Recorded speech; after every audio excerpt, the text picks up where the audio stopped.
So is meditation only in Buddhism? No. Other religions also talk about meditation. Other religious leaders also had mentioned meditation. But there is a difference. Samatha meditation has been around even before Tathagata Mahanse's time. It's been around for a long time. By doing Samatha meditation, people can reach dhyanas. But the important thing is, Vidarshana meditation is the one gives you Margapala. Sovan, Sakradagami, Anagami, Arahat, Margapala.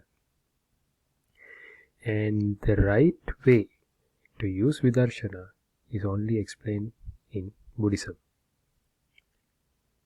Just by meditating for some level, you can't reach anything. Many people claim that today they have reached Sovan.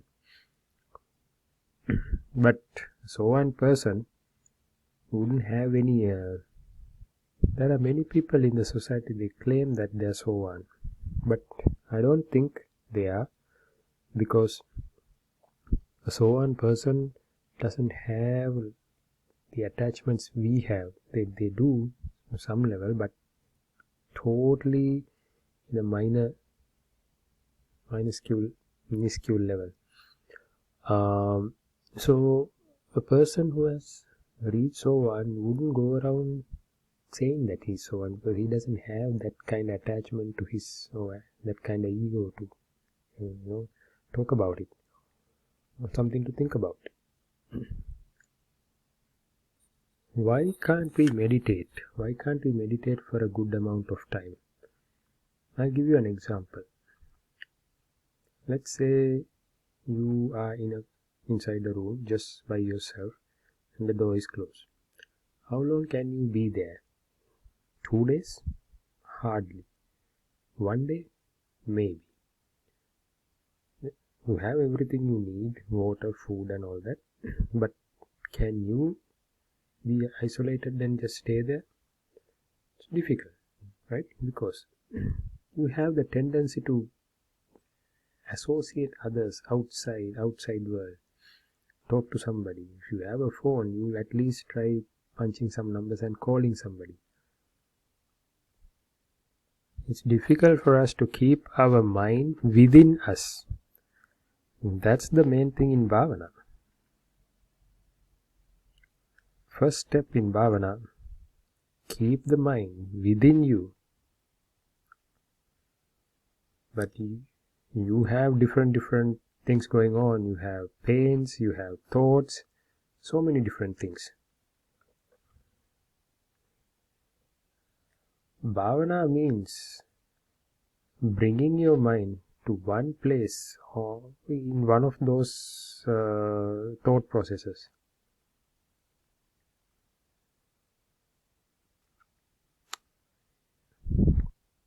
Meditation means bringing your mind to one point.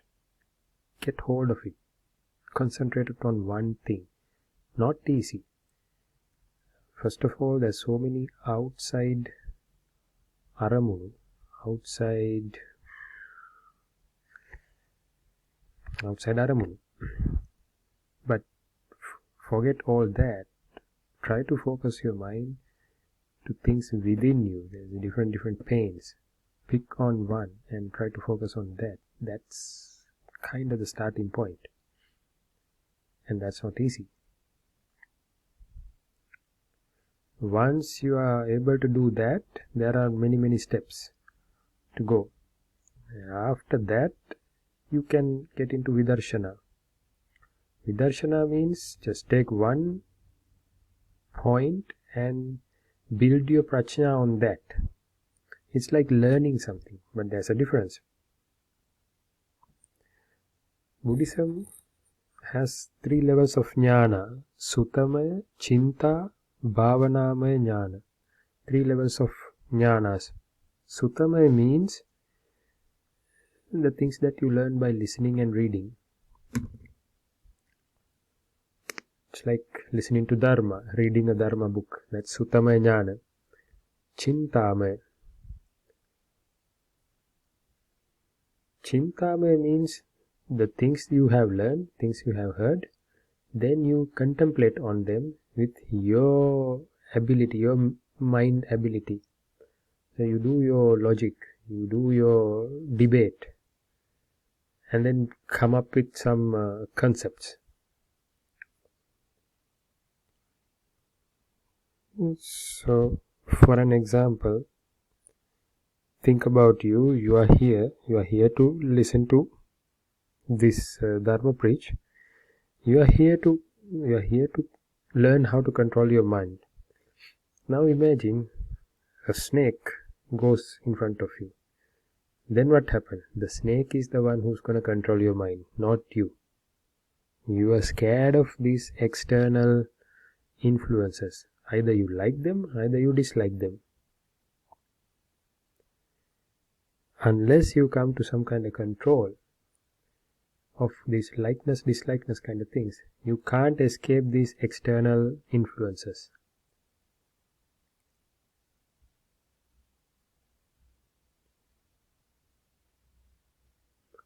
We have this concept. If we see a snake, you have to be scared. That is a concept we have formed. Even a person who hasn't seen a snake would know that they have to get scared when they see a snake. If you see a devil, you have to get scared. That's a concept we have. So a person who hasn't seen a devil would know that they have to get scared, even though you have no much idea what is a devil is. Because we have created that sankalpa, that thought process. This is Chintamaya Jnana. That is not a Bhavanamaya Jnana. What is Bhavanamaya Jnana? It's not something you can think about and find. Right? When many people, when they are meditating, they meditate thinking that the eye is not permanent, the form is not permanent. People think that. Tripitaka says that too. But it's not bhavana, it's not thinking about it. That's not bhavana.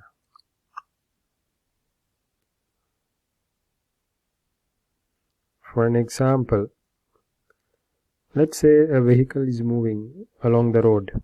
Let's say it's moving.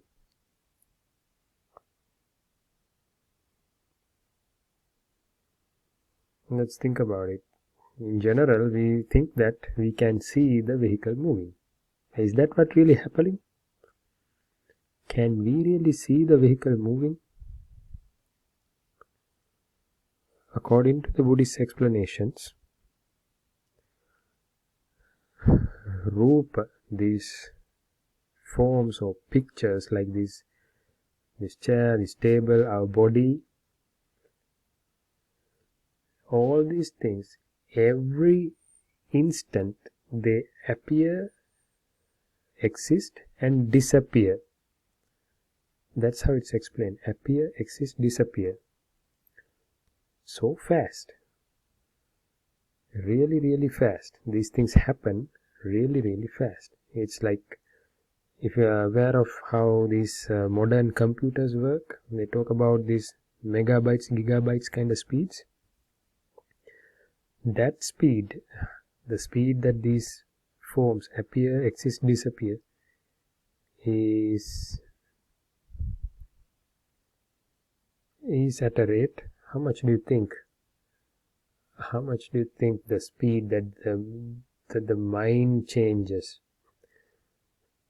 When you think, okay, my mind is not going to change, my mind is focused, in that moment, you might have created crores of different thoughts.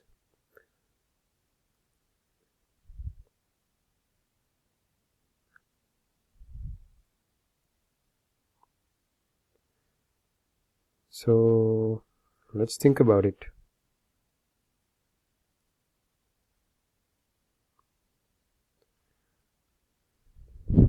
So to understand how the mind works, you really have to improve your mind, bring it to a higher level. Then only you can see, not to understand how the mind works, to understand the thought, different thoughts, to see them clearly. Because they're appearing so fast, we really can't see most of them, only a fraction we see. Say, okay, I see a flower and then I see another flower. Between those two, there could be billions of other thoughts appearing, existing and disappearing. So unless you increase the capacity, increase the speed of your mind, you won't see any of those in between. That's what comes with bhavana. That's the idea of bhavana. Moving example. A vehicle moving is like an understanding, not really something you are seeing. Vehicle is at one place, appears, exists, disappears so fast. Mind is not capable to see all that.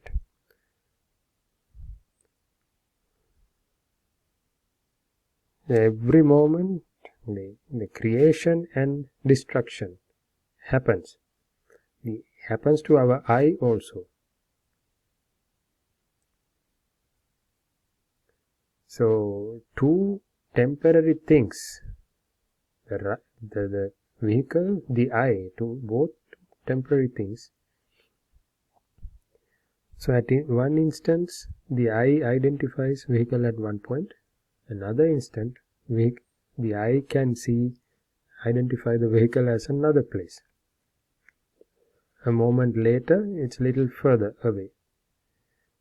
So likewise there's so many different instances come, then we process it in our brain and comes to an understanding that the vehicle is moving.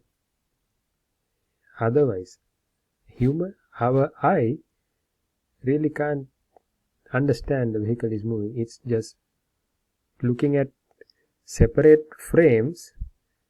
The mind developed the concept of the vehicle is moving.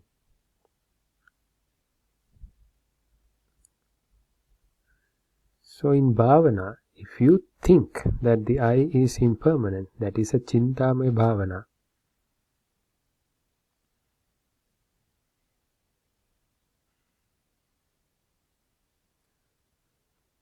I see a glass over here. If I drop it, I know it's going to break. That is a chintamaya understanding. But if I really drop it, how many pieces it's going to break into? Can you say? That we can't, because we don't have that exact understanding. What we have is a guesswork. Okay, it's going to break into few pieces. That's what we can say. That kind of understanding, we can't reach nirvana. That's the mind we trying to achieve by doing all this vidarshana meditation. So finally what I can say is, in shortcuts you can't reach nirvana.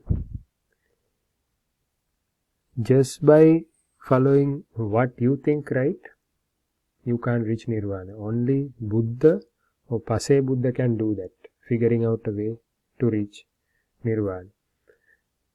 From Sariputta Hamuduru and below, everybody has to follow what Budun Mahanse says.